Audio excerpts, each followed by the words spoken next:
Yo, what is up, everybody? Back again. Y'all already know what Nail, it is. play that shit. Oh, yeah. Oh, man, this man got the background.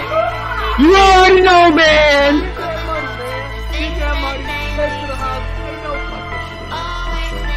Easy money. Well, it should be easy money, but like Look, I said, knock on wood. Look at the rookies in graphics. We got Dean and we got Davis. It doesn't get better than that. yeah, put that shit up. As Ricky Bobby said, if you ain't first, you're you're last. last. Exactly. Second place is at 2.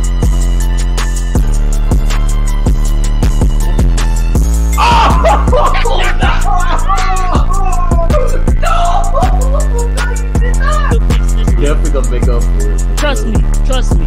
I need a sports podcast, man. I need it.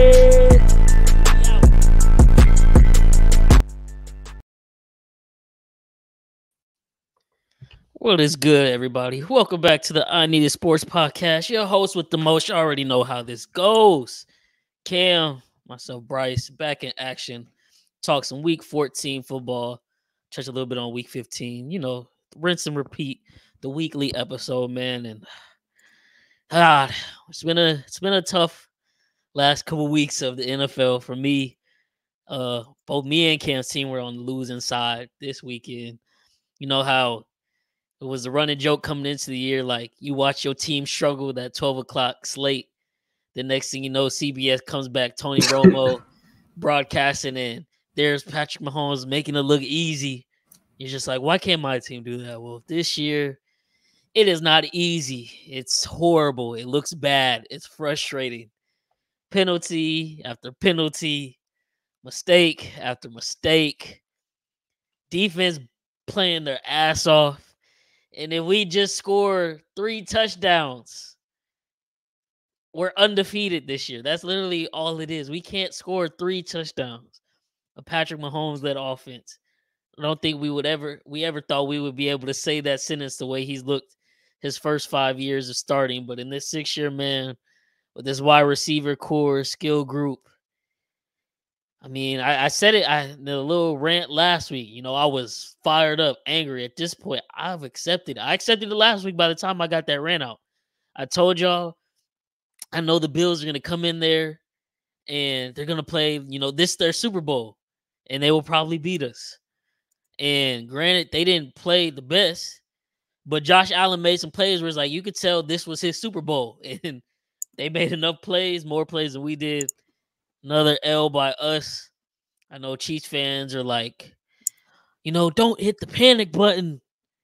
But it's like, guys, we are headed into Week 15 and we are still plagued by the same mistakes over and over and over again. Like, let's be honest with ourselves here. This shit isn't getting fixed anytime soon. And yes, the AFC is such a pile of junk right now besides the Ravens. But then again, how much can we trust the Ravens in the playoffs? Who knows? This year might be their year finally.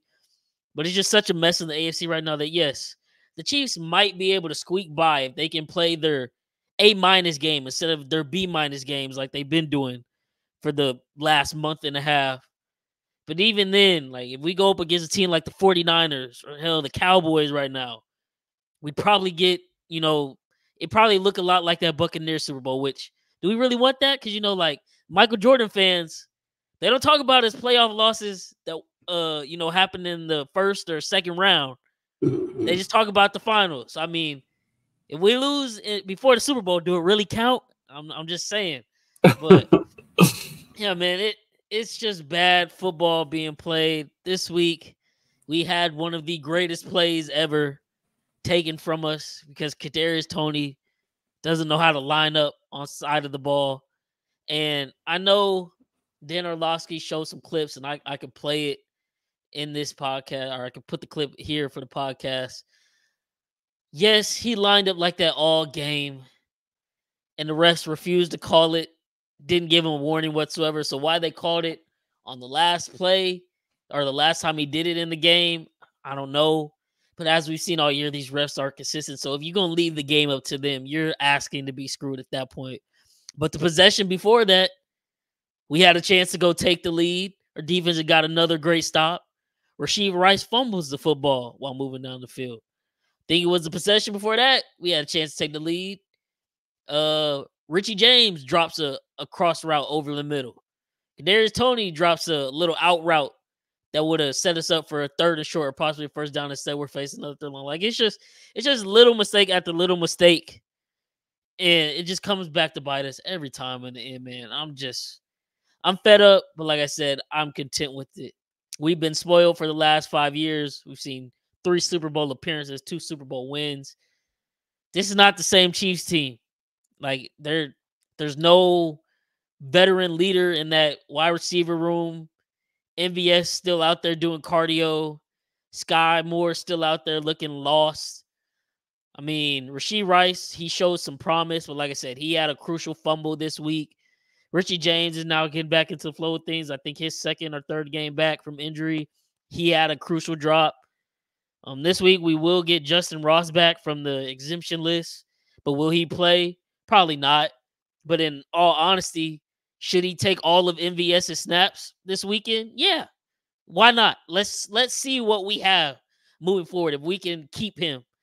Because I'm tired of watching MVS run 30 go routes or post routes to not get the ball, not get open, or when the ball does get thrown his way, he runs the wrong route. Sky Moore, like I said, he lost. He runs an in route. Mahomes is trying to guide him away from the safety, so you know it's not a hospital ball that's going to give him CTE. He keeps running, doesn't stop. That ball ends up behind him. It's just stupid stuff, man. Stupid stuff. And we take another L, 8-5. I believe now this knocks Mahomes down to, I think he's now 15-13 when down double digits, because the last 2 games we've been down double digits and we've lost. We started out this one 14-0. I knew the game was wraps from there. Even though our defense, held the Bills to 2 field goals, and for the rest of the game from the first quarter on, we still couldn't find a win because our offense just can't produce.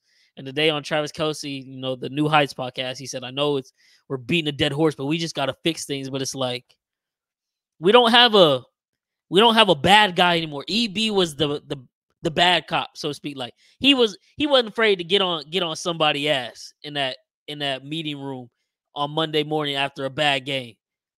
Nagy, regardless of what they say, he's not doing that. We finally, for the first time, seen Patrick Mahomes absolutely pissed the fuck off. We never see that, so that's how you know we're at a breaking point where he's fed up. Like, I get he was mad at the call, but all of that is a build-up to just everything that's happened this season. Making game-winning plays, and because of whether it be a holding penalty, an offsides penalty, a drop, it comes back. And it's shooting ourselves in the foot every single time, man. And I don't think the question, is it time to hit the panic button for the Chiefs? I don't even think it's time to hit the panic button. It's just time to accept, like, this is who we are. Brett Veach, didn't get a deal done with any top wide receiver. He was too cocky, thinking like, oh, I could just put mediocre receivers together. Patrick Mahomes will figure it out. We couldn't get a deal done with Chris Jones, which also hampered our ability to get a wide receiver in the offseason before the season started. So, like, this is where we're at. Like, everything that's built up to this, like, if you look back at all our offseason moves, our season, shit, Kelce and Mahomes in every damn commercial, every time we go to commercial break, like, I get it, make your money, do your thing, but, like, damn, it just all adds up to what we're seeing right now. So, like I said, I'm past hitting the panic button on my part. It's just like I've accepted it. We are a bad team on offense. And I just hope we're able to retain some of these key defensive pieces and go out and get someone, that's not even like a bona fide wide receiver one, but just someone that's like good, that can get open from time to time. That's really all we need. So fingers crossed, after the 49ers probably win the Super Bowl, Ayuk is a Kansas City Chief. That's who I want realistically. Who knows, man? But yeah, man. On the flip side, your Texans, man. Whew. Just one of those weekends, injury bug. I know it hurt. Oh man. To Zach Wilson and the fact half those injuries were on that stupid ass MetLife turf, man. Go ahead and talk about it. We've been talking about that turf. Players been talking about that turf all year, and it's like, how many more players can get injured before the NFL forces a change? Because there's no reason Exactly. why. No reason why, man. Nah, man. Going into that game, I had my first fingers crossed about that turf. Is just not good at all. A lot of people get injured on it. A lot of big injuries happen happen on that field also. So I mean, yeah, we had ton of injuries. I know Nico had hamstring, I believe. Cashman had like a knee or a hamstring. We had some more players go out. Then CJ also had a concussion. But honestly, really just thankful that didn't really have like a injury that's like something big like a torn Achilles or like a torn ACL or something like that. So all these injuries are kind of minor, but it's down to the stretch, and we need some of these guys to play. And from looks of it, they're not playing this next game, so I don't know. It's gonna be tough this next game, but this game versus the Jets, man, just couldn't for some reason. First half, it started off slow. Like both teams started off slow. Both offenses couldn't do nothing. And once the second half hits, I mean, Zach Wilson just turned into a madman. Couldn't stop Zach at all. And yeah, I mean, our offense couldn't get going. It's probably one of the worst games CJ probably played. It's like you can't even blame the rain because Zach Wilson was playing in the same rain that he was cooking. So, just one of those games, man. Just one of those games. But luckily, a lot of people in the AFC lost, and now we are right here at 7-6. So this next game gonna be very important. Hopefully win it, man. Y'all got Tennessee, huh? Yeah, It's in Tennessee it's too, in isn't it? Tennessee. Because I saw they wearing the Oiler uniforms. Oilers, bro. That's so petty. It's corny, bro. Like, why? We don't even care no more, but whatever. Oh man, so how? Because I know, like, I don't know. I would assume CJ, he's in concussion protocol, but have you heard or have they said anything? Like, do you think he's gonna be able to go this week and clear it, or because I know I don't the know. league obviously wants to be more protective about that kind of stuff. Like, I know Drew Tranquil, he ain't played this past week from his concussion that he suffered on like the second play of the game Sunday night a couple weeks ago. So it's like different teams do different things. Yeah, I was about to say, like, it's weird because I know like some concussions. I believe like Chris Olave, for instance, he got a concussion one game, but he came back. Like he was in protocol, but I guess he passed and came back for the next game. So I guess it does depends on what team or if one concussion worse than I don't know. But I know CJ didn't practice today, so it's gonna be tough. Oh man, yeah. Davis Mills, I trust, man. Davis Mills, I trust. Season. Mills season, look, man. even this dude has had hella injuries. I don't know why they don't sit him anyways because of that. Besides the point of him playing horrible, with Derek Carr, I think he's had like 2 concussions in the last like 3 weeks and shoulder injuries, and he's still playing. I'm like, he's still playing. what is the basis for concussion, protocol, and how do you pass? Because some people pass, some people don't, and obviously all head injuries can be different and affect people differently. But I'm like that, especially him, like for him to have one, come back, then the 2 weeks later get another one, and he's like, no, I'm playing again. Like, I feel like it should be protocol. Like, no, you should probably sit out. Sit out, yeah. Yeah, so we doing all that about Tua last year. Like, do we really care? Or do we not? Exactly. Come on now. But yeah, no, CJ. If you know how CJ, that's definitely tough. And then it's a divisional game as well. And shoot, Jacksonville. Honestly, the first place is open for every division in the AFC besides the AFC North, where it looks like the Ravens, even though mathematically that one's still open, but that would literally take the Ravens losing every game from here on out, and then one of those teams like the Steelers or Bengals winning out, which I knock on wood, but I can't see that happening. But every other division, AFC West, my Chiefs, we're now only 1 game or 1.5 games ahead of the Broncos, technically. Jaguars are only 1.5 games ahead of y'all. And then in the AFC East, the Dolphins. We're gonna talk about this later, so I don't even want to necessarily just touch on it too much. But the Bills are back in contention, and the Dolphins could possibly, dolphin it up and choke that. So it's a lot of wide open stuff in the AFC. On the flip side, we just talked about my Chiefs, and we're the defending Super Bowl champs. Well, the reigning NFC champs and Super Bowl runner-ups, the Philadelphia Eagles, man, it's a panic time over there because they just got blown out by the Cowboys. And granted, I thought the Cowboys would win the game, but I thought the Eagles would put up a better fight. They didn't even score an offensive touchdown last week. So if Dak Prescott doesn't have the strip fumble from Cox and Jalen Carter runs it in, we're looking at like a 33-6 game, I believe, because what was the final score? 33-13. We're looking at a 33-6 blowout. Coming off of a blowout loss they suffered to the 49ers at home in Philly the week before that. So what's going on in Philly, man? Is it time to hit the panic button over there? Because they don't look right. And I don't know if, I know Jalen Hurts isn't healthy, even though they're not going to say it. But they're not running him like they should be or could be if he was healthy. And then you're not going to run him. They're not running DeAndre Swift either, which is, I don't know if you saw the fans. There's been fans that have been out in front of the stadium with signs in the morning. So after the 49ers game, they went out there with a sign that said, "Please run the ball." And this week, it was a fan out there that had two trash cans. One had Bradbury's name on it. The other had Slay on it. So, Philly fans, they a little deranged up top. They really don't care. So they going crazy too. But talk about Philly a little bit. Like what's going on down there with the Eagles? Man, like you said, it's clear as day that Jalen is not 100% at all. And honestly, you can really tell about it,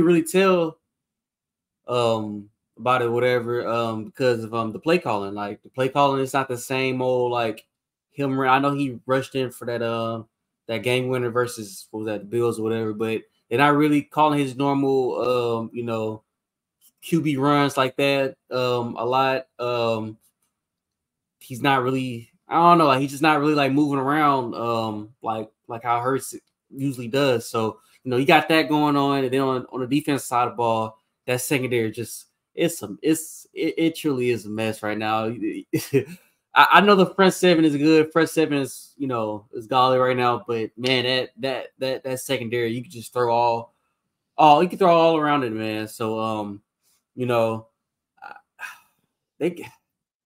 I just don't know about this team, man. It's like they're good. They find ways to win. But if you look at like their wins early on in the years and then compare it to Dallas, whatever, at least, when we're saying Dallas only beats below 500 teams, when Dallas beats these below 500 teams, at least they're blowing them out. When you early in the year, when you was watching the Eagles, they was kind of like barely like getting past like the bad teams. And, once they play these good teams like the 49ers, Cowboys in Dallas, obviously, they get blown out. So I don't know, man. It might be time to panic.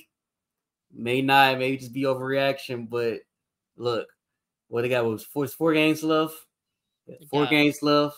New York twice. I think they got the easiest schedule left, so they should theoretically win out. But like you said, they're not playing good football right now, and it's any given Sunday.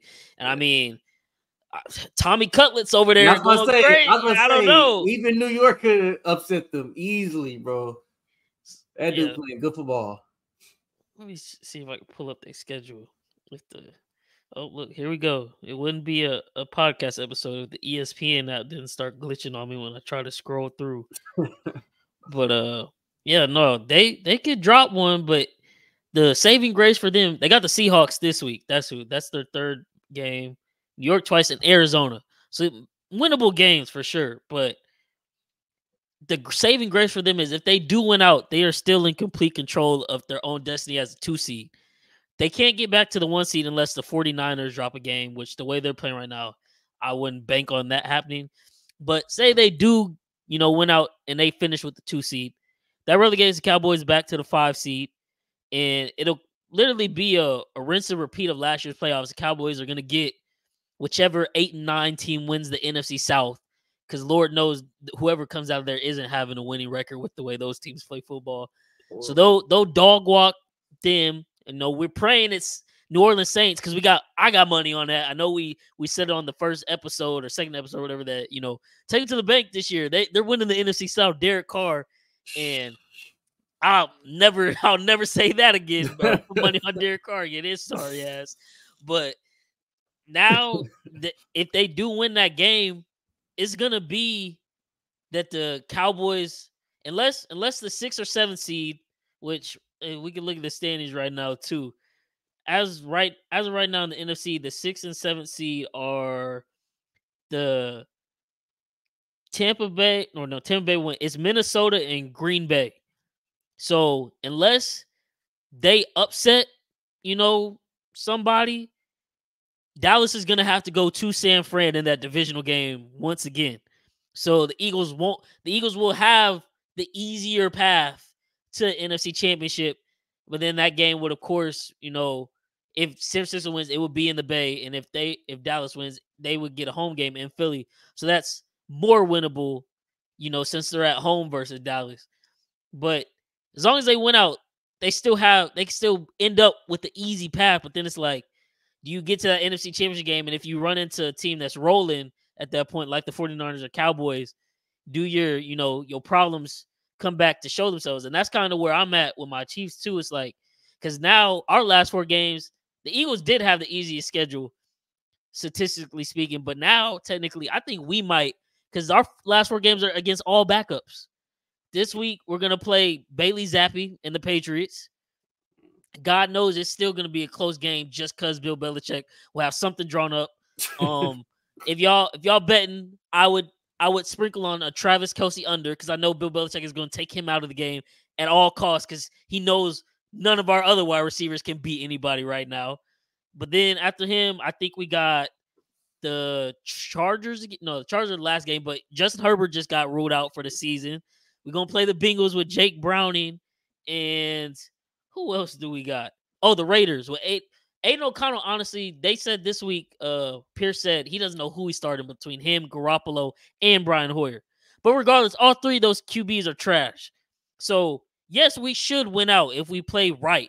But then if we get to the playoffs, like say we do end up, the Bills make a run. What if we got to play Josh Allen in the first round? And we think, these last 4 games, we back. No, we just been playing garbage ass teams. And then we come back playing Josh Allen, where he geeked up. This is Super Bowl. This is finally his chance to get back in the playoffs. Or we play, we have to end up playing like a Baltimore in the second round, because we will fall to like the 3rd or 4th seed. We might finish there. And it's like, now we got to travel to Baltimore. I was about to say, those games on the road. We've never seen Pat on the road. Honestly, though, like I said, he'll probably still be good. The only reason I'm low key happy about that, we're 3-3 this year at Arrowhead. We probably don't need to be at home this year in the playoffs, because something's not right down there. We can't get it together down there. So I'm not necessarily mad at that, but like Eagles and Chiefs, we should run the table these last 4 games of the season. But how playoff ready are we still really? Like, even if we blow them out, it's still the back of your head now. Like, these teams haven't been consistent. All these teams are flawed. And like, really, the whole NFL this year, like every team besides the 49ers really you can find a major flaw on their team. The way the Cowboys are playing right now, I would say there's not a major flaw, but they still have a flaw where I think if you play a serviceable quarterback, like, I get it, they did just shut down Jalen Hurts and the Eagles, but literally Jalen Hurts fumbled in the Cowboys territory. AJ Brown fumbled in Cowboys territory. Then Devontae Smith at the end of the game. They had 3 fumbles on scoring drives, and you're not gonna win like that. But I think that Cowboys defense can still be had a bit if they're not getting pressure and causing turnovers. So props to them for causing turnovers, obviously. And then the 49ers, the only flaw you can say they have is if someone gets hurt in that, superstar 5 of the offense. Other than that, every other team in this league there's one facet of the game where you're like, they're garbage. The Chiefs are wide receiver core. It's garbage. The Jaguars, their defense is looking real garbage right now. They've been torched by Joe Flacco and Jake Browning in back-to-back weeks. That's currently 4th place. Miami, they just gave up a 14-point lead in less than 3 minutes to Will Levis and the Titans. And then they still had a minute and 30 to go get a field goal, and they couldn't even do that without Tyreek. So if God help him if something happens to him, because he's been dealing with some injuries. Who else we got in the AFC? Cleveland. I get it. Joe Flacco balled out last week, but we're gonna rely on a 38-year-old Joe Flacco to lead them through the playoffs. Yeah. Okay. Pittsburgh. Kenny Pickett's out. Mitchell Trubisky. If Kenny Pickett comes back, DeVito has more touchdown passes than Kenny Pickett does in his whole career in 6 games. So what's the issue there? Indy. While they're a feisty team, I don't think Gardner Minshew is leading anybody to a Super Bowl. Y'all, if y'all can scrape in, y'all are dangerous, but that's a rookie head coach, rookie quarterback. Yeah. Denver, while they look, they've been playing better football, it's still all predicated on their defense winning them those games. So, it's wide open. NFC, the Lions have fallen off a cliff. They just lost to the Bears. Seattle is completely falling out, even though they might still scrape into the wild card. Green Bay, of course, they played my Chiefs a couple weeks ago. That's the Super Bowl. They look great. They come out, lose to Tommy DeVito, just as you thought they had figured things out. The NFC South, they really shouldn't get a playoff spot by default, but they're going to. Someone's got to win that division, but none of those teams can really win a playoff game. Minnesota just benched, the pastronaut, Josh Dobbs, who's now the astronaut again. He's been playing like garbage. It's across the board. Maybe we got to give defenses props or something. But the NFL, just across the board, it's been garbage this year. Not like the games have been garbage, so to speak, just the teams themselves. They've been real life garbage week to week, on a week to week. There's no consistency anywhere besides Dallas and San Francisco right now. So I was going to say,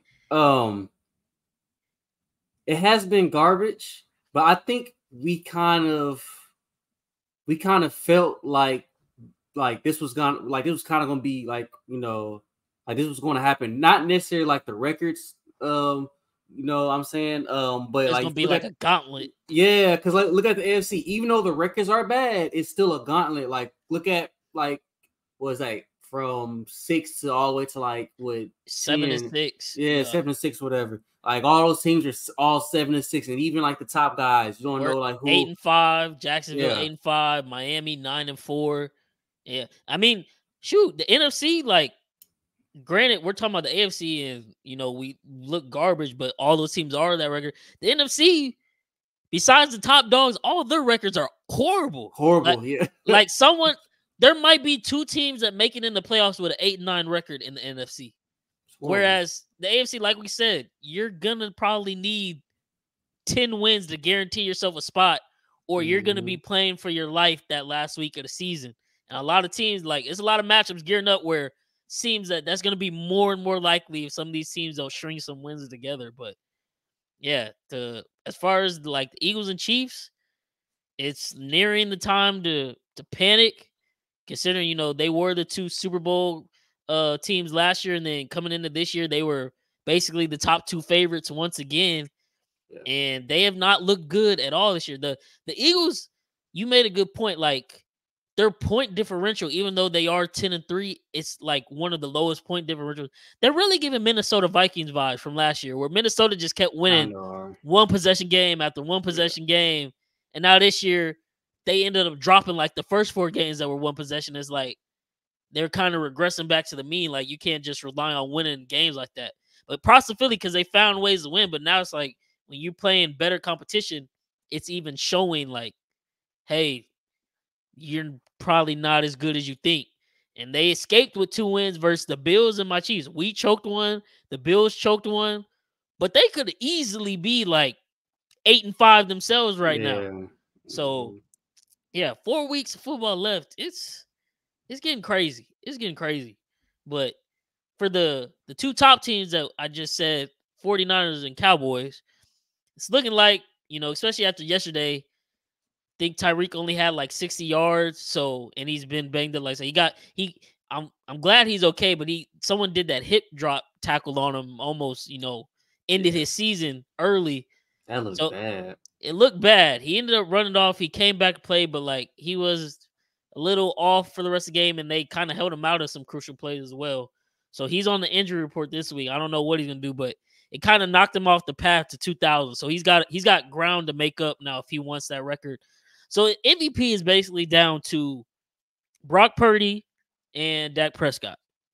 And as of right now, I think like it depending on the book, it's either one or the other as a favorite, but they neck and neck right now. Who you got for MVP between them two? And I know like we got 4 games left, so that obviously will be a big determining factor, especially for Dallas because they've got some good matchups coming up. And if Dak performs, it would give him a better argument to win the MVP. But as of right now, going into week 15, who you got for MVP, Dak or Brock? Me personally, man, I got Dak, man. I got Dak. I agree. Yeah. Like, he's been playing the best football. Like, it's crazy to say, but he's been playing the best football out of everyone in the NFL this season. And I tell you what, man, if these last 4 games, if he go 4-0 or even like 3-1, I mean, I think it's a no-brainer. It'll be Dak. Well, I disagree with the last part of the statement.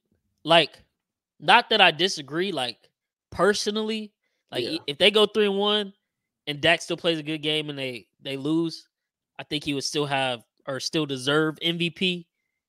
But if they go 3-1 and the 49ers went out, they're gonna give it to Brock Purdy. Because they've run the table, and then he has all the head-to-head matchup battle wins. But yeah, I agree with you. I think it should be Dak. And if they do run the table and go 4-0, it's no question because they're gonna play. They got the Bills in Buffalo this week. This really like he's had MVP performances the last 2 weeks, but this game really it's gonna be it. It's the MVP moment. You win this game, it becomes very hard to argue against your point, regardless of how Brock Purdy's playing, because you about to go up against Josh Allen in his house, and if you ball out and beat the Bills, and the Bills got to win out really to win, make it today or fight for their wild card spot. But you have a chance to knock them out of the playoffs, which my Chiefs just failed to do. That will speak volumes towards his MVP case. But I've been seeing a lot of people make case for Brock Purdy, and I get it. He's playing good. And I don't know. Did you see Cam Newton's comments earlier today? What are you saying? So basically all of, like, not even NFL media, some NFL media on TV, yes, but like even some people on Twitter, doing their thing. But apparently on his podcast, I don't know if it was today or yesterday, but it surfaced today. He was basically saying like all these quarterbacks in the league, from what I seen, he named Jared Goff, Brock Purdy, who else did he name? I think I've seen something like that. It was one other QB and then Dak Prescott, but he called them all game managers. Yeah, okay, yeah. And people took offense to that, and they're like, whoa, Cam Newton, he never had back-to-back winning seasons. He was garbage. And it's like, bro, you can disagree with what he's saying, but don't start saying, like, Cam Newton was one of the best quarterbacks we've ever seen. Like, his run, like, don't get it twisted. He led the Panthers to 15-1 with Ted Ginn Jr. as wide receiver number 1. And went up against, Peyton Manning and lost in the Super Bowl. Like, there's nothing to be, mad about that there. And then, like, this man won a JUCO national championship, transferred, won a national championship at Auburn, won a Heisman, went to the NFL, won an NFL MVP, and went to the Super Bowl. Like, let's not get it twisted. This man is literally goated at every step of the way in his football career. But I think it was Jason McIntyre on Colin Cowherd's co-host. Mm-hmm. He got up there and he had like a little 5-minute rant. He put up their career stats. He's like, Dak Prescott has had a better career than Cam Newton. It's like, statistically with some passing numbers, yes, he might be better. But up until this point, yes, Dak has been playing good. Dak hasn't had a better career than Cam Newton. Like, someone that quoted it was like, can we put they posted the picture of Cam Newton not going for that fumble in the Super Bowl. They're like, this is a photo of Cam Newton in the Super Bowl. Can you put up a photo of Dak Prescott in an NFC Championship game? You can't. So like that's argument done right there. But it's like the connotation of being a game manager isn't even bad. I think it's become bad because nowadays for a quarterback to be, respected, they have to be in that elite tier where of what we think, like Mahomes, Allen, Burrow, Lamar. Like that's what people think. So if you say game manager, like, oh, you dissing him. But it's like, for me personally, like when we was arguing about when we were saying, Brock Purdy was a favorite a couple weeks ago after that Philly game. And I was saying, well, he's just really a glorified game manager. It's not even like a knock at him, but he's just managing the game. Like, and granted, he's doing a good damn job of it, but it's not like he's being asked to ever have to carry the team and like bring him down from a deficit or like win the game on his shoulders because he doesn't have to do that. But at the same time, he doesn't turn over the ball. So yeah, that's good that he's not doing that. But that's literally just game managing with all that talent on the offense side of the ball. And like we've said, they got Debo, C-Mac, Kittle, Trent Williams, Ayuk is even pretty good. You can make the argument Brock Purdy might be the sixth best player on the offensive side of the ball alone. They're not even touching defense when you get to people like Fred Warner and Bosa and stuff like that. So how on earth could he be MVP? Whereas the Cowboys, yeah, CD is pretty good, but Dak is undisputed the number one player on that team as of right now, besides Micah. But on the offense, for sure, he's a number one player, and he's putting up numbers, and he's been going off. So, like, yeah, I feel like it's got to go to Dak alone just for what he's been doing, and then what he has an opportunity to continue to do as well. But I had some graphics, and I think you'll laugh. So, like, people obviously, like that was also part of the rant too. Like Jason McIntyre said, Dak Prescott has a better career than Cam Newton, but then and part of the argument as well, he said Brock Purdy is the undisputed MVP right now of the league, and it's like, okay, I don't know about that, but Trent Williams, Christian McCaffrey, these are some quotes from them. This is from Trent Williams. He's a baller, man. I don't know why that's ever been in question. Just hate to see him get slided all the time because I feel like he is such a good talent, such a good quarterback. He's the main reason why we are playing so well. Christian McCaffrey, he is such a talented quarterback. He doesn't get enough credit in my eyes at all. He is a great leader, super smart, can make any throw, and just a great guy to be around. Talking about Purdy, right? Yeah. That's quotes from last year. Talking about Jimmy Garoppolo.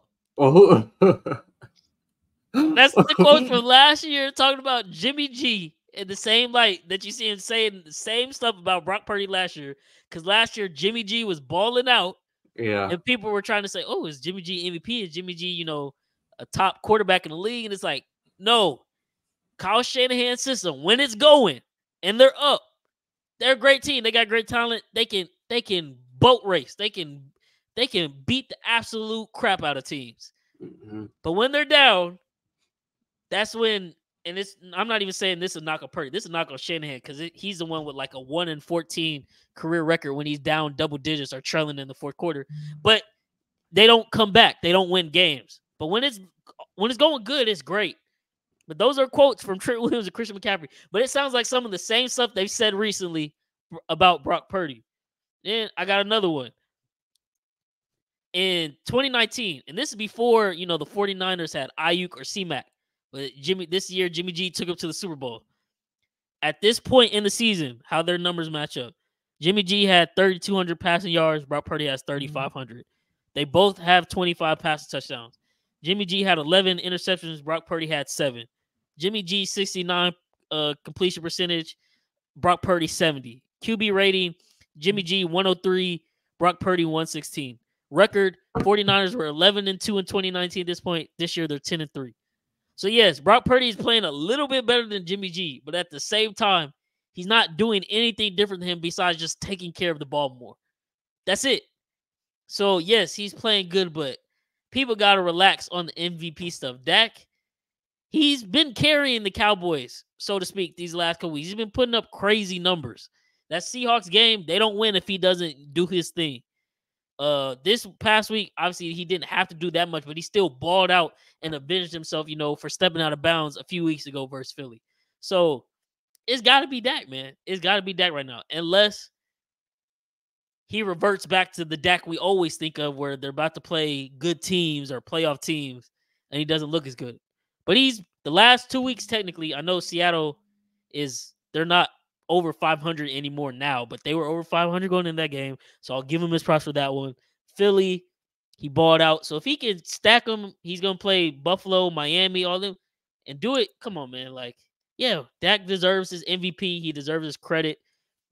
But that was the other thing about the argument too, where I can't think of her name. She's the light skinned girl that be on First Take sometimes, and her and Steven, they be going at it, I think. But she started talking stuff about Cam Newton, like you talking about these quarterbacks, but you at home. Not Joy Taylor, huh? Not Joy Taylor. No, this on ESPN. Oh. But she was talking smack, talking about like he on the couch at home. That's why he mad. Sort of like the same way people talk about her, but she on the show doing her thing. But it's like y'all for the last literally every year of Dak's career, y'all have gotten up here. It said the same exact. Y'all said worse criticisms. I don't even think Cam meant it as a criticism by saying he was a game manager, because he followed it up by saying like Mahomes, Allen, Lamar, those are game changers. Like they make game changing plays with just their ability. Whereas Dak, like he's making good reads within the offense, doing his thing. Yeah, he's playing great ball, but he's still in a sense game managing. As long as you don't turn over the ball, that defense is going to be able to propel you to wins, because they're going to get turnovers, and if you score off those, you're good to go. But everybody start bashing Cam Newton now, and it's like how quickly people forget like what he was doing to teams until he got that shoulder injury from TJ Watt. That derailed his career from there. But before that, he was certified top 5 in the league. Like they pulled up his passing numbers. They didn't even mention he got 5,000 rushing yards with 75 rushing touchdowns. Like that is insane. Crazy, man. It's insane. Second all time for most touchdowns by a quarterback their first 5 years in the league over Mahomes and Allen. So like, don't get it twisted. Like Newton definitely goated in his own right. But yeah, man, it's just funny the connotation that social media has changed, with certain words. Like game manager isn't a bad term. Yeah. Most teams really just need a solid game manager, and they would be Super Bowl contenders. But the fact is they can't find a solid game manager. Props to the 49ers. They found Brock Purdy, the last pick of the draft, and he's been a solid game manager. But he's not even the MVP of his own team. How can he be the MVP of the whole league? Like, we got to be serious for ourselves or with ourselves for a moment there. So that's just how I'm feeling. How you feeling about, Brock Purdy? Like, because I know you was on, for those of you who don't know, we were arguing about this on our group chat 2 weeks ago, literally. Cam was on the Brock Purdy bandwagon, but I know the last couple weeks of Dak, that's why he switched a little bit. But talk about Brock a bit. Well, no, does it make sense what I'm saying? So I see where you're coming from. It does make sense. But no, I was saying Dak should be MVP. I was just saying I think Brock has a case to being MVP too. Like you can make a case for him, like all the stats. It pretty much compares to Dak or whatnot. So that's why I was saying like it could be Brock, but no, I just think that I get what you're saying, but if you just have to look at it as like what this award is really for, and I mean they've been making it known for years now, and even in the NBA, like it doesn't matter like if you're like the best player necessarily like in the NFL or the best player, on your team or whatever.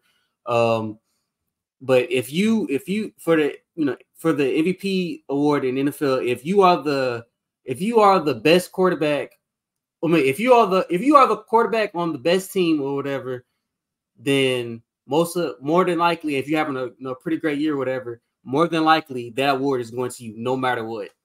No matter what, like you put up the even like the A-Rod year where he had like a low touchdown or whatever. I think he only had like 30-something touchdowns. but he had like 4,500 yards or whatever, and he still won MVP. The only reason he won MVP was because, the Packers record.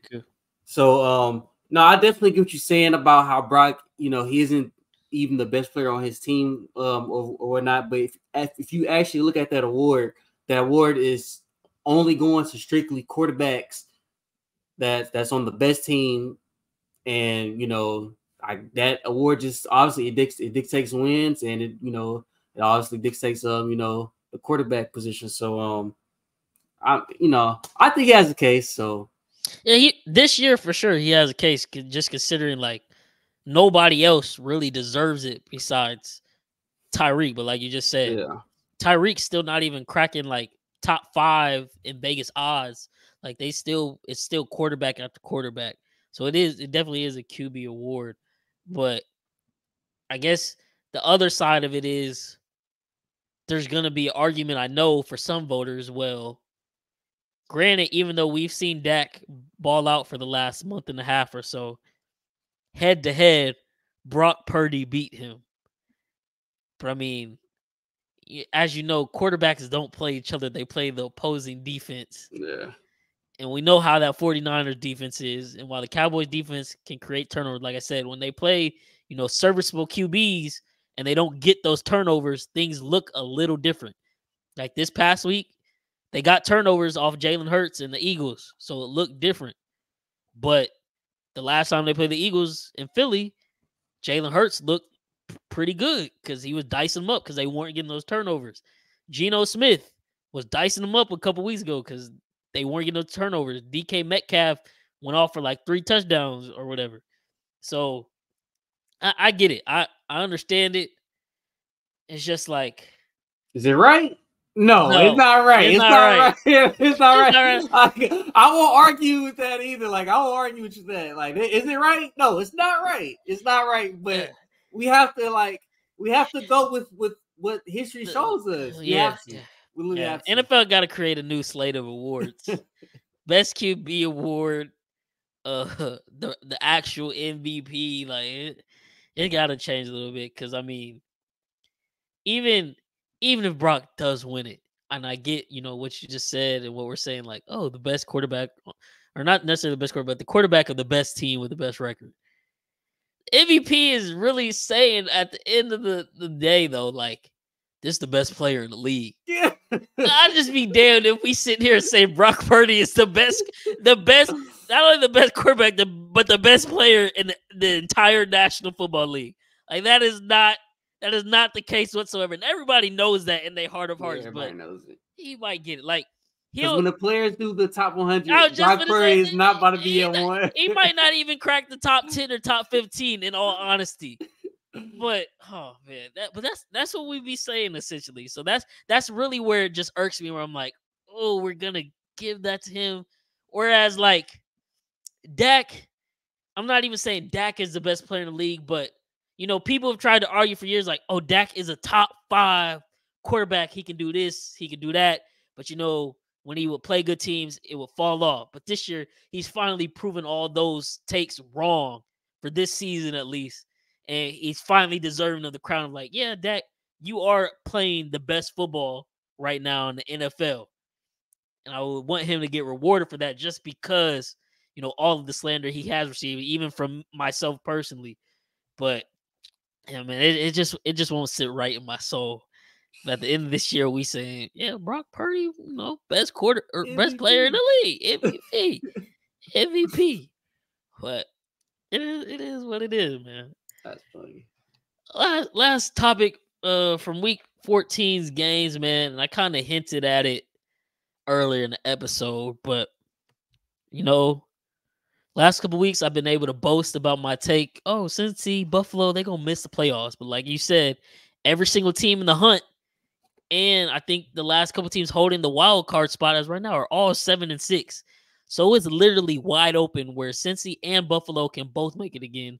Because Pittsburgh, while the last 2 weeks, Pittsburgh was 7-4 coming into the last 2 weeks of football, and they had the Cardinals and the Patriots. So you're thinking, oh, 2 very winnable games for them versus 2 bad teams. They win these, they can almost, certify themselves a playoff spot. Well, Lo and behold, they done blown both these games.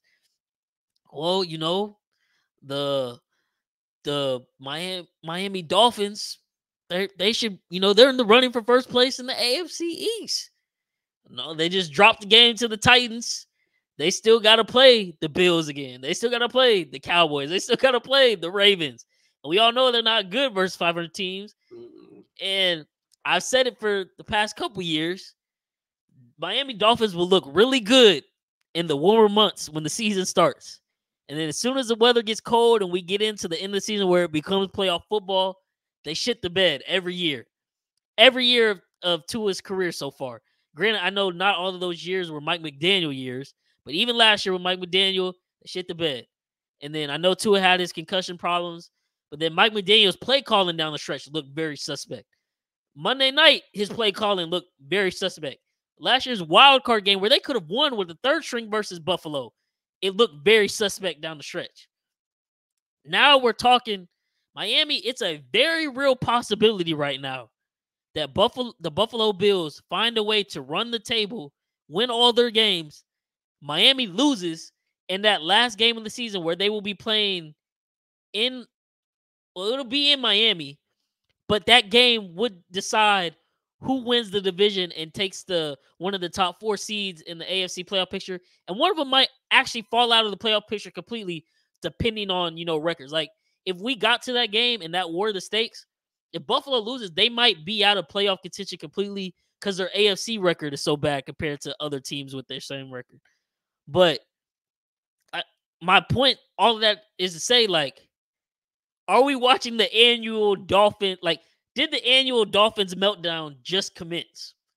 Because I think in NFL history literally in NFL history, I forgot the exact number, but it was like 70,000. Maybe it's 7,000. Maybe I'm remembering an extra digit there. But something crazy. Basically, any team that was up 14 with 3 minutes to go in the NFL game never lost.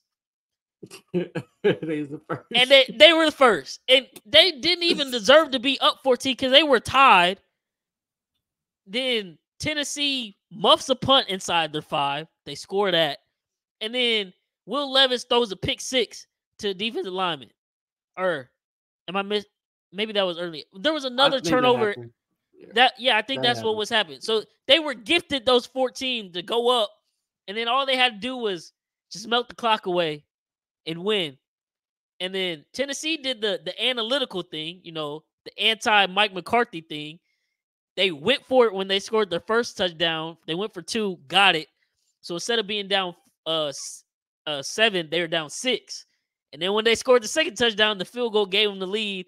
And then there still was a minute and 30 seconds left. Miami still had multiple timeouts. And Tua could not get it done. He couldn't. And Tyreek was out a couple of those plays because whatever injury he was dealing with. I don't know, ankle, knee, whatever you want to call it. But it's just like I've been saying, if Miami truly believed in Tua, they would have paid him by now. But they don't. And if he shits away this season again, they're going to have a very interesting offseason where they're going to have to do something. Mm-hmm. So I want my prediction to come true about the Bengals and Bills, but their playoff hopes are very much alive. And with teams like the Steelers and Dolphins, Cleveland, even though, Joe Flacco has been balling, I don't trust anybody. Like in the AFC, coming out of the AFC, I do not trust anybody. Like I said, not even the Ravens, because their playoff history. Not my Chiefs, because we can't not make stupid penalties or stupid decisions in the game. I don't trust the Jaguars. I don't trust Miami. I don't trust Buffalo, because even though I'm saying Buffalo can run the table, I heard an interesting stat today on First Things First. Granted, you only get so many opportunities, but McDermott and Allen together have never beat 2 playoff teams back-to-back in a season. And they're like in the regular season? Yeah. And that's horrible. And they've never done it technically in the playoffs either. Because the one year they made it to the AFC Championship game versus us, that was back when it was still 2 byes. And so they had a bye as well. They beat Baltimore, then lost to us. Then next year, they they blow out the Patriots wild card, lose to us in 13 seconds. Then last year they beat Miami, get blown out by the Bengals at home. Regular season, never done it. So while I'm saying they can run the table, and obviously they know it's a Super Bowl every weekend now, they still haven't done that. So technically they still could blow. So like it's no one to trust. But like at the end of the day, is one of my older takes gonna be right in where I say the Dolphins always completely, just sell it at the end of the season, and make one of my takes this year where the Bills or Bengals miss the playoffs wrong? Because that's what might happen to me. I think it might, bro. I think it might. These last four games for the Dolphins, I just can't. It's not easy at all. I'm not even that Jets game. That Jets game, that's a scrappy team. That team is gonna fight you to the end. So that's not an easy game. Then they got the Cowboys next. That's obviously not an easy game. And they got finished off with the Ravens and the Bills. So I mean, they could lose all four. And if they do, what's even worse? Because I'm looking at it right now. 3 of these 4 games are home games as well. So if they lose them, that's even worse. You're losing at home. At home, bro. And let Tyreek not be in the game this week versus the Jets. Like you said, they are a scrappy team. Can Zach Wilson play 2 great games in a row? That's probably less likely than Miami shitting the bed again. But both could be true this week, especially if they don't have Tyreek. Then the Cowboys come to town. The way they've been playing, they probably, I would, as of right now, if I had to put my money on, I would say they beat the Dolphins pretty easily. Then they got to go to Baltimore, who has a top defense, and it's probably going to be cold. That's New Year. They go get smacked. Then they got the Bills, who could possibly be playing for that final playoff spot. Mm-hmm. And I think last year when they played in Miami, and that was like week 2 or week 3. So Miami got their stadium set up to where the opposing team's sideline gets all of the sunlight, so they dehydrated. That's the only reason the Bills really lost that game, and they choked 3 goal line possessions with Josh Allen. They lost by 3. But then all the other times they played Miami, they basically blown them out or beat them handily. So I wouldn't put it past them to lose that game. They might be in trouble. If they do sell this season and they miss out on the playoffs, where do they go from here? Like what would you do as their GM? Because I think Jalen Waddle got to get paid, or he's going to be looking to get extended.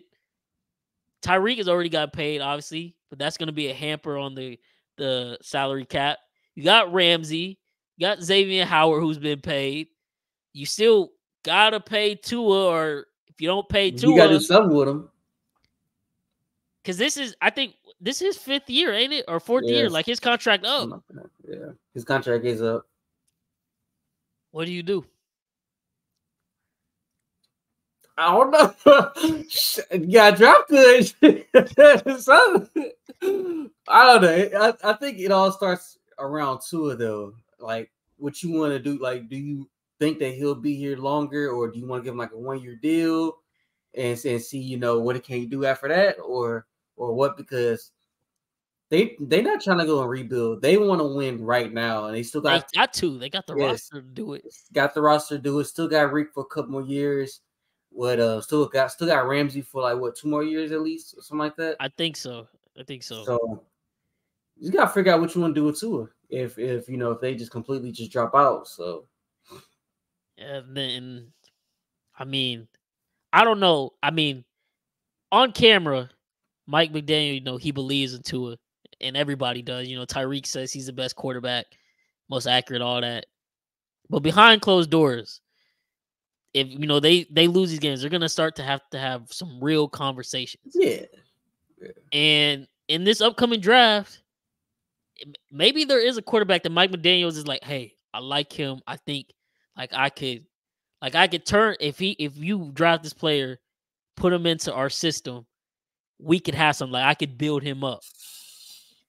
Then you might start getting into talks where like, are they in a sign and trade tour for one of these teams with a higher draft pick, and they go take a Drake May, Jaden Daniels, Jaden Daniel, Jaden Daniels. In that I just thought that today. Oh my God, Jaden Daniels, insane. That would be insane. That would just be speed all around. They probably wouldn't even have to trade at that point for that either. And then they could honestly, they could probably still sign to it back from 1 year and be like, hey, this your last chance. Like that literally be a Patrick Mahomes situation. I'm not saying Jaden Daniels Patrick Mahomes, but like, hey, you got this last year. Yeah. If you don't win, if you don't take us to the AFC Championship game with all this talent, you're done. And it's Jaden Daniels. I'm gonna have to clip that. And if we looking at April coming blue this season, and they take Jaden Daniels, you call it. I didn't even think of that.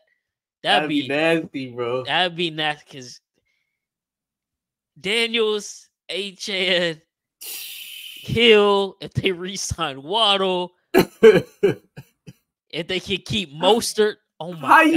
How do you stop that offense? How they gonna have 3 different motions with an RPO, toss back, reverse, pass. Oh my goodness.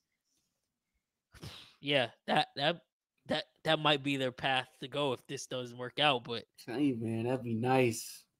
Maybe they do need to win, so they don't think about doing that, because that might honestly break the league. Because that's just insane. That's literally too much speed at that point, for real. But yeah, man, just something to keep in the back of your minds. It is very possible that this Dolphins might dolphin it up. The last couple years, I've said it on this podcast time and time again. The months get longer, the seasons get colder, and the Dolphins get worse and worse and worse, like clockwork. So who knows? Who knows, man?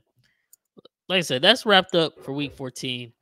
We take a quick look here at Week 15. I'm gonna just go through all these games and see what some early picks could be. Thursday night, Chargers versus Raiders. If you're betting on this game, go get some help. Betting on a game that's possibly going to be Easton Stick versus Aiden O'Connell, possibly Brian Hoyer. And LA just came out and said that Keenan Allen also isn't playing in this game. Vikings, Bengals. Bengals are only 3-point favorites at home. And Josh Dobbs, they just said Nick Mullins is going to be the quarterback for the Vikings. Bengals playing for their playoff lives as well. It feels like a trap, but I feel inclined to take the Bengals -3, just the way the Vikings have looked. And they're at home, and I mean, the last time we seen Nick Mullins was with San Francisco, and like we said, Shanahan can make some quarterbacks look good. But do I trust Nick Mullins against a decent Cincy defense? I don't know. Steelers, Colts. Colts are -1.5-point favorites at home. Broncos, Lions. Detroit is 4-point favorites. This is actually a Saturday. Oh, we got Saturday games this week. I didn't even realize it. All these games, the last 3 games I just mentioned, are all on Saturday. Saturday football, man. Saturday football, man. That's going to be good. But Detroit versus Broncos at home, 4-point favorites. That could easily be a Broncos win the way Jared Goff has been playing. Mm-hmm. My Chiefs versus the Patriots, we're 7.5-point favorites, but Lord knows this might be a game that it comes down to the last possession, the way that Patriots defense has been playing, and our offense can't put up any points. Jets, Dolphins. Dolphins are 8.5-point favorites. Might have to sprinkle something on that, man. Jets plus 8.5. Texas Titans, y'all are actually. I'm assuming this line is the way it is because CJ Stroud they haven't said that he's playing yet, but y'all are 2.5-point dogs. Bucks, Packs, the battle of the 6 and 7s. Green Bay 3.5-point favorites. Giants, Saints. Oh my God, Saints are at home. And Tommy DeVito goes in there and beats Derek Carr. Not only am I gonna be pissed, but all of the Saints fan base will be on suicide watch. Oh man. And Derek Carr will legit need bodyguards coming out of that stadium if they Mm-hmm. lose that game. They're 6-point favorites. I think the Giants might be a good dog this week. Falcons, Panthers, Atlanta's 3-point favorites. Can the Panthers string together, a win? At this point, they honestly need to be trying to win because they don't even get the first pick of the draft. Yeah, they Since they don't. trade away, they literally about to give Chicago the first pick of the draft. They don't string together some wins. Bears, Browns, Cleveland is a 3-point favorite. Justin Fields hasn't looked bad lately. That Yeah, defense is definitely. playing better. 49ers, Cardinals. 49ers are 12.5-point favorites. It should be a blowout, but Cardinals could maybe backdoor cover or something. But 49ers should win that one, especially knowing the first seed is completely in their control now. Yeah. Commanders, Rams. Rams at home, 6.5-point favorites. Cowboys, Bills, and Buffalo. Bills are 2.5-point favorites. I'm gonna stay away from this one. I think the Bills can win, but like I said, this can be a statement game for Dallas. And can we trust the Bills? Even though, yes, they did beat my Chiefs, so there's only so much I can say about them. But like I said, they scored 6 points for the last 2.5 to 3 quarters of that game. If our offense could just be competent and score 3 touchdowns, we win that. But we can't do that, obviously. And then Jaguars, Ravens. Game is in Jacksonville, but Baltimore is 3-point favorites. Eagles, Seahawks, Monday night. Philly, 4-point favorites on the road, man. So hearing all those lines, looking at these games, what's some of your early leans, or do you have any picks that you had in mind for the week? But how you feeling this week going in? Going in, I really only had a couple, a few games that I pick from, and one of the two is I kind of like that Atlanta line, that -3. Now I'm not too sure if they, what's going. I feel like that should be a little bit more, steeper than that than just -3. So I don't know what's going on with that one, but I would definitely take something like that. And then also another favorite in Baltimore, -3. I just think the Ravens best team in the AFC, I feel like, and just so much better than the Jaguars. I know Jaguars can be down. They should be down Christian Kirk still. Yeah, he's on IR. Yeah, that's a big loss. I forgot to even mention that. Yeah, that's injuries have been killing the league this Terrible. year Yeah, too. it's been bad, man. And then Trevor's still obviously banged up, whatever. So those two, I like. Agree.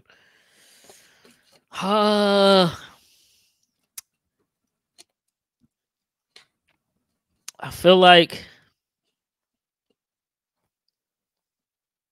I don't know. Justin Jefferson did say he's playing this week too. Mm-hmm. He want to play against Jamar. Can Nick Mullins find him? I don't know. I doubt it. 3-point feel like a trap, but I feel like I'm leaning like I might not take the 3. I might see what the 2.5 buy down is, or Bengals ML, possibly pair with something. But I'm leaning Bengals in that one. I like them there. I like the Jets plus 8.5. The way the Dolphins have looked, that one is really gonna I know Tyreek is gonna play. That one, honestly, if y'all are watching this and y'all are doing this betting stuff for real, that one honestly might be wait for the game to start, see how the first quarter goes, and if the live spread even becomes bigger, you might bet that. But plus 8.5, I'll probably stay away. But that's where I would lean for that one. Giant Saints, another dog. Saints just scare me, and I don't want to fade them because I need them to win. But at this point, I probably should fade them every week so I can possibly win some money back that I will lose if they don't win the division. That one there.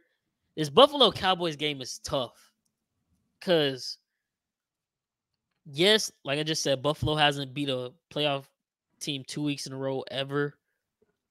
But that defense is pretty decent. Will Dak play good against them? Like, I'm not saying, obviously Dak's been playing good. I'm not saying knocking him there, but that's going to be in Buffalo. It's probably going to be really cold. How will that fare?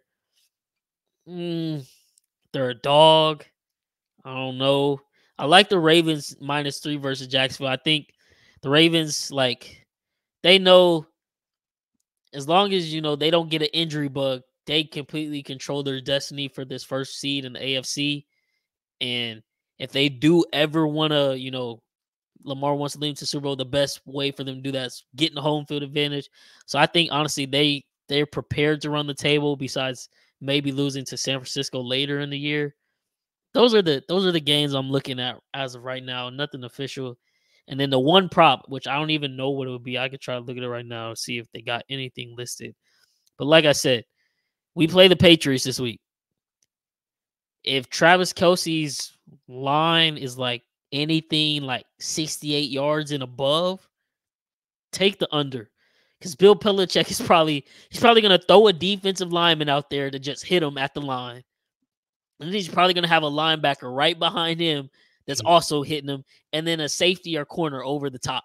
Like, Travis Kelce will not – this will probably be Travis Kelce's worst game of the year because Bill Belichick at all costs will not let him beat us, and he's going to make one of these other wide receivers prove it. So, if it, like I said, 60, anything above 68, take the under. I'm pulling it up right now. Let's see if they got it. Receiving. Okay, so they got it at 62.5. And his receptions at over 5.5. I think the under receptions might be the better play with that 62.5 line. But honestly, sprinkle on both. Like, I'd hate to fade Kelce, but like I said, he's been banged up all year in a Belichick game plan. Like, Belichick has been able to take Kelce out of the games when we played them, and we had Tyreek. We have nobody. All they have to do is focus on Kelce. I just know he's got something so sinister drawn up to completely take Kelce out of this game. So yeah, I'll be sprinkling on both those prop unders. And this if we want to win, this is gonna have to be a Rashee Rice game. Yeah, it's gonna have to be. So Rashee Rice, his over 5.5 receptions is plus money. Travis Kelce under 5.5 is plus money. I'm very inclined to sprinkle on both those with those odds because for a Chiefs victory this week, the way I'm thinking of the game plan from just watching us, that's how it's going to have to be. And probably Justin Watson over 15.5 receiving yards, he's probably going to have a couple catches this week as well. So that's how I'm feeling, man, for headed into week 15. But like I said, follow us on Twitter. The official plays will be posted when this goes out tomorrow. But yeah, man, 4 weeks of football left. Man, so much still undecided. Shit. So much, man. It came a long way too, though. It goes by quick, but man, this is the best time of the year, man. Best time of the year. Everything is on the line. Teams are going all out. Playoff football. It's playoff football. It's not playoff time, but it's playoff football, man. So, like I said, y'all know how this goes. If y'all stayed and listened all the way through, we appreciate you very much here on the I Need a Sports podcast. You already know what it is. Your kids from the neighborhood signing out with another banger, man. Cam, Bryce, deuces. Yeah, we out, man. We out. Yes, sir.